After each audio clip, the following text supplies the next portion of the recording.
Egos మ్యాచ్ని All India Football Federation Indian national team head coach కింద terminate చేసేసారు. దాని తర్వాత మనోలో మార్కెస్ని న్యూ హెడ్ కోచ్ కింద అపాయింట్ చేశారు. మనోలో మార్కెస్ కెరియర్ ఎలా ఉండేది? మనోలో మార్కెస్ స్పానిషియన్ ఫుట్బాలర్. కొన్ని స్పానిష్ క్లబ్స్కి వర్క్ చేసేవాళ్ళు. కాకపోతే తను యాజ్ ఏ ప్లేయర్గా 28 ఇయర్స్కే రిటైర్ తీసుకున్నారు. తన కోచింగ్ కెరియర్ అనేది 2002 నుంచి స్టార్ట్ చేశారు.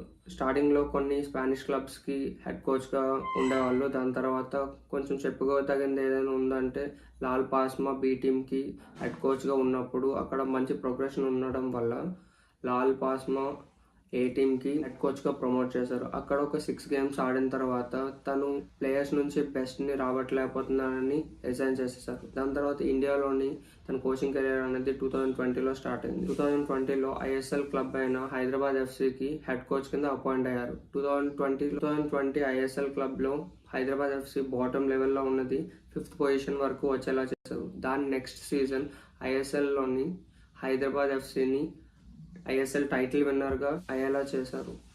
ఐఎస్ఎల్ 2022-23లో హైదరాబాద్ సెమీఫైనల్స్ వరకు వెళ్ళేలా చేశారు. దాని తర్వాత ఎఫ్సీ గోవా నుంచి ఆఫర్స్ రావడం వల్ల ఎఫ్సీ గోవాకి 2023లో హెడ్ కోచ్ కింద అపాయింట్ అయ్యారు.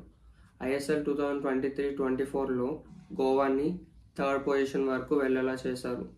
ఇప్పుడు 2024లో ఇగ్యాస్ మ్యాచ్ని ఇండియన్ హెడ్ కోచ్ కింద టెర్మినేట్ చేయడం వల్ల ఏఎఫ్ఎఫ్ ఎవరైతే ఇండియన్ నేషనల్ టీమ్కి హెడ్ కోచ్ అవ్వాలనుకుంటున్నారో వాళ్ళని రిజిస్టర్ అవ్వమని చెప్పారు. రిజిస్టర్ అవ్వమంటే అందులో మనోలో మార్కెస్ కూడా రిజిస్టర్ అయ్యారు.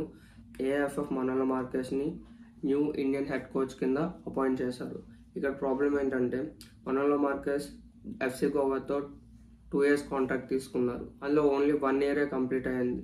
ఇప్పుడు ఇండియన్ నేషనల్ డ్యూటీ కోసం వెళ్ళాలంటే ప్రాబ్లం అవుతుంది. అందుకనేసి ఏఎఫ్ఎఫ్ ఎఫ్సీ గోవా క్లబ్ మెంబర్స్కి రిక్వెస్ట్ చేశారు. రిక్వెస్ట్ చేయడం వల్ల FC Goa club members Manolo మార్కెస్ని ఫ్లెక్సిబుల్ డేట్స్ కింద రిలీజ్ చేస్తాము, ప్రాబ్లం ఏమీ ఉండదు అని చెప్పారు.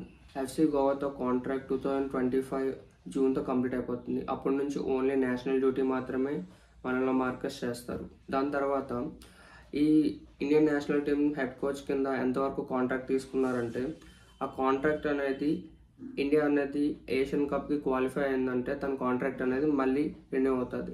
దాని తర్వాత మళ్ళీ ఇంకోసారి రెన్యూ అవ్వాలంటే తనకి మళ్ళీ ఇంకొక టాస్క్ ఇస్తారు. ఆ టాస్క్ని కంప్లీట్ చేస్తే మళ్ళీ తను హెడ్ కోచ్ కింద కంటిన్యూ అవ్వచ్చు.